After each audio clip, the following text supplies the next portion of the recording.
Welcome back, guys. This is part 16 of our 8086 programming tutorial. This you can consider sort of a recap video. Till now, up to part 15, we have learned concepts like variables, comparing and branching, loop, stack, arrays, strings, and addressing modes. And we also wrote 8086 assembly level programs to make use of these different concepts, and we tried to solve different problems. Like, say, for example, reversing a string, checking if a number is positive or not, or say, converting a number, signed number, into its corresponding string representation. Those sort of programs we wrote, to understand the concepts of the understand these different concepts. Now, in this part of the video, what am I going to do is I'm going to show you a list of, a few sample 8086 programs based on these concepts. It means those programs, if you know these concepts properly, you will be able to write those programs by yourself. So that way, you can actually check your understanding by yourself. Okay, and then at the end of I'll be telling you what are the other things that you can expect to see in the next parts of the videos. Okay, then let's first start with the list of programs that you can use to measure your understanding. Okay, say for example, write a program 8086 ALP to print the first and Fibonacci numbers. You know that, right? I mean, the first number is 0, then the second number is 1, then again it is 1, then it is 2, then it is 3, and then it is 5, 8, like that. So it means the first number and the second number generates the third number. Okay, something like that. Obviously, you know the concept. Now, see here, there are two things. One thing is that you need to know the logic of the program logic. Like, see, this part could be anything. Write a C program to print the first and Fibonacci numbers. Write a Python program. Write a PHP program. Write a JavaScript program. Write a C++ program. This could be any programming language, but the problem is your same. Printing the and Fibonacci numbers. So you should know the logic of the program. So here, the same logic you can apply, you can implement in using many different programming languages.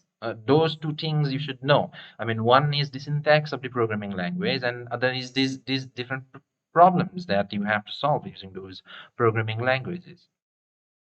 All right. Okay. Now write a 8086 LP to check if a number is a prime number or not. Here also the same thing. In all these programs, actually, instead of write a 8086 ALP, it could be write a C++ program or C hash program or Python program or anything. Okay, or a JavaScript program.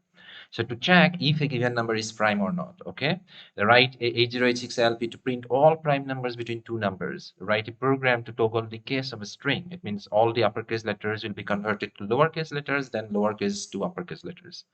Write a program to count the number of words in a string, using 8086. There are two things you can check, actually, whether you know the logic of the thing, the logic of the problem that you're solving, and whether you know how to use the appropriate tools available in that particular programming language, specifically in this case 8086 instruction sets, to solve that problem. Okay, so I already have told you. See here, write in 8086 LP to count the number of words in a string. You just have to look for those separators in a string. You have to go through the characters one at a time, making use of the concept of loop, and then you have to check, like you have to use this comparison somewhere there, and based on the result of the comparison, you decide whether you are still inside a word, or you just have saw the end of a particular word, or you just saw a beginning of a new word. So those sort of things you have to write. I mean, using that particular available instruction sets there. Those sort of things you should be able to, think in terms of those abstract concepts, like whether you are entering into a new word, you just saw the end of a word, or you just saw the beginning of a word. Those abstract concepts you have to implement using these instruction sets. You got the point, I guess, right? You have to think. Now, right, and it is not like writing a few lines of code by remembering it, or something like that. Okay, it is like, how do you generate the code by yourself from your own understanding? Okay, that is the point here. Write it 8086 LP to find the largest number present in an array and display the value and index on the screen. It's quite a familiar program. If you have done programming for a time being, then certainly this problem you might have encountered many a times. Write an 806 ALP to sort the content of a signed array and display the sorted array on the screen. I mean, see here the sorting, and it, yeah, sorting is out of all this program. I mean, this sorting is sort of slightly the complicated one. I mean, why it is so? Because yes, the using the 8086 instructions to solve the problem, that is okay, fine.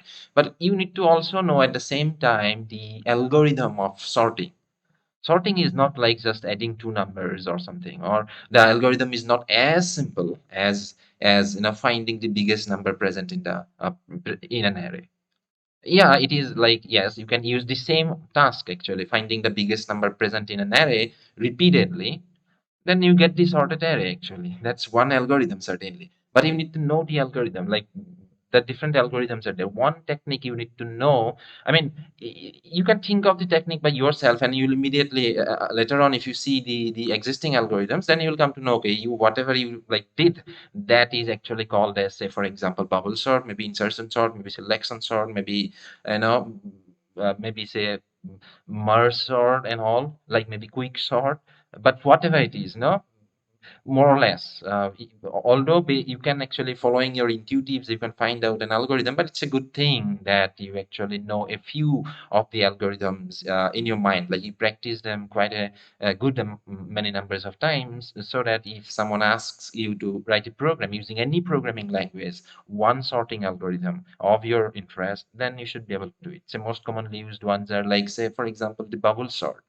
Or see here also sort of, you in bubble sort, what we do, the bubble, as the name indicates, the bubbles always tend to come at the top of the surface, isn't it? So here also we do the same thing. See, if I ask you to write a program, say for example, write a program to pass through an array once, and then in that pass bring the smallest element present in the array at the last position. You got the point? I'm speaking it in English, but still, just listen to, if just listen to that question one more time, and then you should be able to realize, okay, that is in one single pass bubble sort does. What you have to do is, in that single pass, you have to move the smallest element present in the array at the end position, at the last position of the array. So that way, what we're doing is actually the smallest element is coming. See here, the 0th index is your bottom, the topmost index is your the surface. So the smallest element is sort of coming at the surface. Then again, you repeat the same process. Then is it bring the smallest element at the surface, but this time your surface will be one level down from the last. Okay, you got it? I mean, that element has got its position. So you have to, in your second pass, you should realize that the second smallest number will come in the second last position. Then the third smallest number will come at the third last position. So that way you can actually repeatedly do the process for n minus 1 numbers of time, because obviously if you have n elements and you already know the positions of n minus 1 elements, then certainly you know the positions of the nth element, right? So that way you can sort here. So that is one way of thinking the sorting process.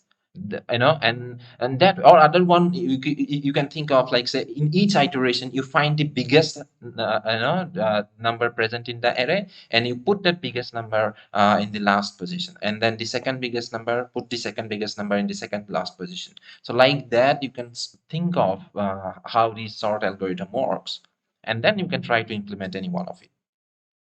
Okay, so those are things you should think when you are actually trying to solve these problems. These problems are not for the sake of showing someone a few lines of assembly language code. That is certainly not the goal. The goal is, you should realize that you know programming is programming at the end of the day. Now write 8086 ALP to check if the sum of the two numbers in an array is greater than or equal to a given number. The program is quite explanatory, descriptive, in the sense that you just have to find the sum of all the numbers present in the array, and then you have to compare that number with another given number. That's all. Then write an 8086 ALP to check in an array of signed numbers. Sorry, write a 8086 ALP to check is an array of signed numbers are in sorted order. whether they are in a particular order, say from smaller to bigger or bigger to smaller. Yes or no answer. Okay. Simple. This one is obviously simple. Write a 806 ALP to check if a string of digits represents a valid 16-bit signed number. Yeah, simple. You just have to think the logic. That's all. Write a 806 ALP to convert a string of digits to its equivalent 16-bit signed number. Here the logic is slightly it is more like it has to go one level down than this particular program, right? Then write a 806 LP to convert a string of digits to its equivalent 16-bit signed number. Did I write the same program? Yes, I'm sorry. I just did a mistake here, 11 and 11. And then write a 806 LP to convert infix to postfix notation. Yeah, that is one example of if you have learned data structure, then certainly you have implemented stack there. And then one of the problem that you try to solve using stack is converting infix to postfix notation. So why I included this program in this list is like I already have shown you how to make use of the stack there in 8086 microprocessor. So since you know how to make use of it and how it works, then for this particular problem, you should be able to solve it quite easily. You do not have to actually implement this stack here. It's much more easier in this case, isn't it? These are only a few programs, and why I mentioned these programs here is I just request you people to go, I mean, try to write these programs by yourself, and then certainly if you can write these programs, then it means you know the thing not, at least for the first stage. Certainly there are other things, there are complex advanced things are there, concepts are there, but the first level concepts certainly clear, right? And that's all then. I mean, I request you people, please go through this, try to write these programs by yourself. If you find them difficult or any one of them or only a few of them, if you want me to write, then certainly I'd like to do that. But you people just have to go through them first, see them, and I guess all of you will be able to do, I mean, many of you will be able to do all of them, certainly. But then also feel free to comment and you know uh, request for explanation to any of these programs. Okay.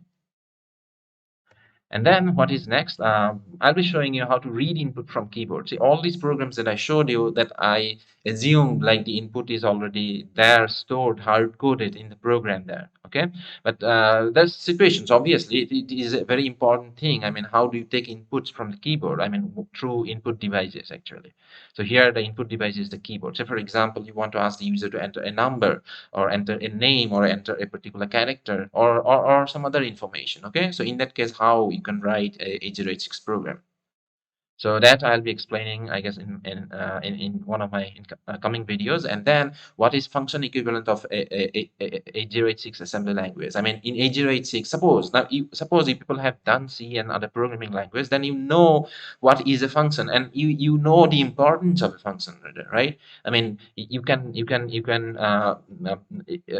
manage your code in a proper way. You can write reusable codes that certainly reduces the length of your entire code by a huge factor based on the number of times that you call a particular function. So those things you know. And suppose when you are writing 8086 programs, then you are feeling like I could have written a function very easily at this point of time. So if you feel like that, yes, there are some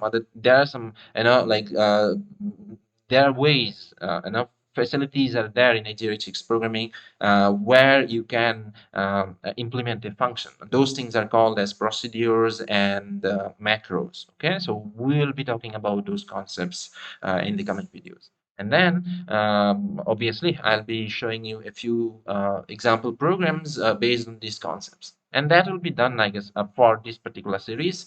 And I might come up with another series with some other advanced and more detailed explanation of these concepts. Okay. Okay, guys, then that much only in this video. I request you people to go through this list of programs and try to do it by yourself and check your understanding. Okay, guys, then see you in the next video. Till then, have a nice day.